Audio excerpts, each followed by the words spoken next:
You've heard some of us talk about CASA, what it is, how it works, but I wanted to talk about why I am a CASA and why I'm a CASA volunteer. I learned about CASA in 1996. At the time, I had just moved to New Hampshire. I found out I moved to a town that didn't have a public kindergarten, so that meant we had to volunteer to have a parent-run kindergarten, and that's the way we do things in New Hampshire. I found out that the kindergarten ceiling needed to be painted. My wife told me this, and I said, well, I'll find a contractor. And she said, no, you're going to be painting the ceiling. So that was my first indoctrination into volunteering in New Hampshire. And my co-spackler was talking to me about CASA. This is back in 1996. At the time, I had young kids, and CASA was not for me. I had other things going on. I had a career, I had kids, and all kinds of stuff.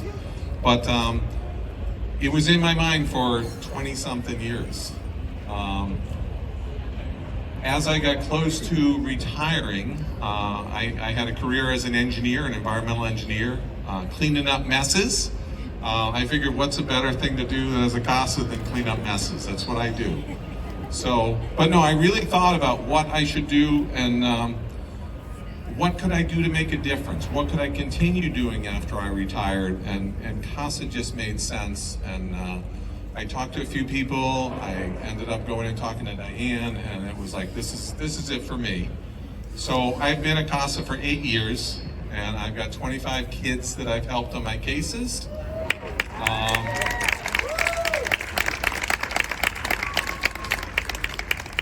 And I've been a peer coordinator and helped a bunch more kids there. But I think one thing that, just the easiest thing to say is I can look back at every single one of those kids is in a better place than they were before I met the kid.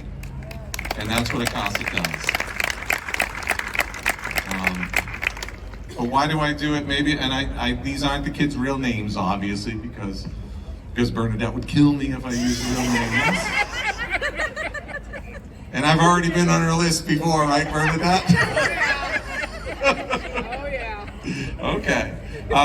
So maybe I do it for Emma. Emma was 7 years old when she told me about how she used to have to sit in the other room while her mom was on dates with boys in the other room. I had no idea that a 7-year-old could grow up in a situation like that. Another little boy, Devin, was 3 years old when I met him. He was nonverbal. And all he would do was jump off the couch of this new foster home onto the floor to hit his head because he wanted to hurt himself. When he didn't do that, I tried to color with him. I would give him a crayon, and he would look me in the eye and break my crayon and throw it back at me. I actually got to go to his baseball game a couple of weeks ago. He's 9 years old. He's doing fantastic. But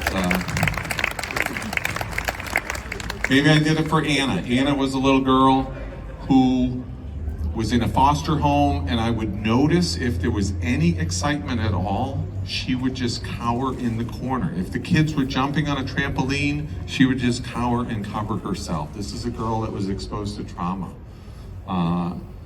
If people were cheering at one of her brother's t-ball games, she would just go and hide. She could not stand any kind of emotion. Maybe I did it for baby Corey. Baby Corey was born during COVID.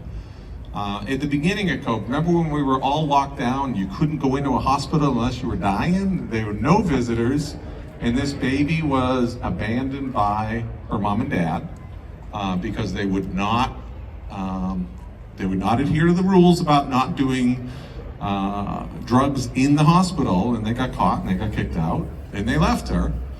And she ended up spending about 3 weeks in the hospital, 1 week in the NICU, and 2 weeks because they had no place to put her. And I found out that here's this little baby who's really got no attention. She's actually in the pediatric unit. They took her out of NICU, put her in PD, and there were no visitors allowed in the hospital because it was on lockdown during COVID. And through the folks at the office at CASA and some social workers, we got a special exemption so that I was able to go in and hold this baby. And I did it every day for a couple of hours a day. And I just got an email the other day from the family that adopted this little girl, and she's now 6, and she was crowned queen at some medieval banquet down in New Jersey this past weekend, and boy is she a queen.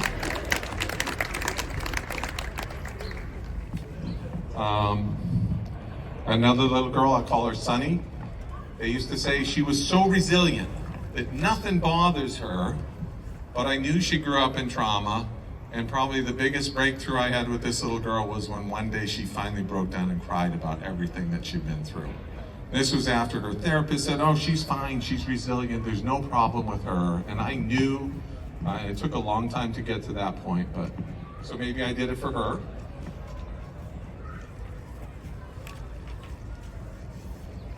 I had a girl, Violet. Maybe I did it for her. She was a second grader in school. She would just put her head down when it came time to do math. She couldn't do math, she said. So I took a little extra time and I did some tutoring with her. I got a call from the teacher about 6 months later saying that Violet was up at the blackboard teaching the class an easier way to do the math, the way Mr. Pete taught her how to do it. So.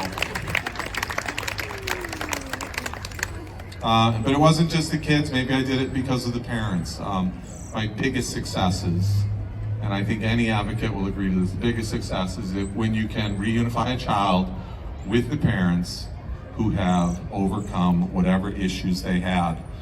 I think in the cases that I was successful, these are my favorite cases, but it's because the parents never had a guiding, caring adult to help them.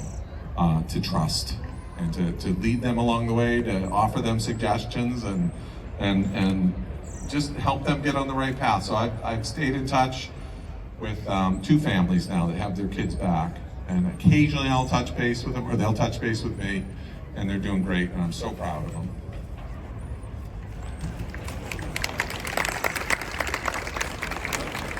So sometimes I think maybe I did this for my own kids. My kids were born in the 90s. A lot of the parents of my cases were born in the 90s, and I think that was a tough time for kids to grow up. Prescription drugs were widely available, and what started as just kicks in high school ended up really as part of what you see on the streets now in Manchester, Concord, and in any city in New Hampshire. This was a sort of a tragedy that sucked these kids in. They become parents. So, and I see my own kids in some of the parents I work with. So maybe I did it for my kids, but I think really I did it for myself. This has been so rewarding for myself. Like they said, it's every single one of my 25 kids is in a better place. Some of them I stay in touch with, the foster families or the families want to stay in touch. The rest I don't, but you can find out how they're doing. So I keep an eye on them. They're doing great. And this has been just it's been everything I thought it would be. It has changed my life. It has given me focus. Even when I was working, people would say, how do you do a full-time job? I did some other volunteer stuff at the time, and I would often have 3 cases, sometimes 4, but I got in trouble for that. I've heard of that. One was supposed to end, it wasn't my fault, it came back. But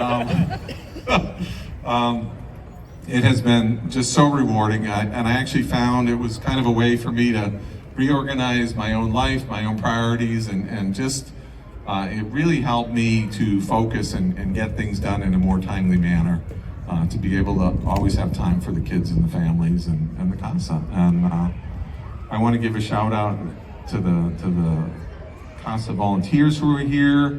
I want to give a shout out to the employees of CASA and everyone that supports us. So let's give us all a big applause. And thank you very much.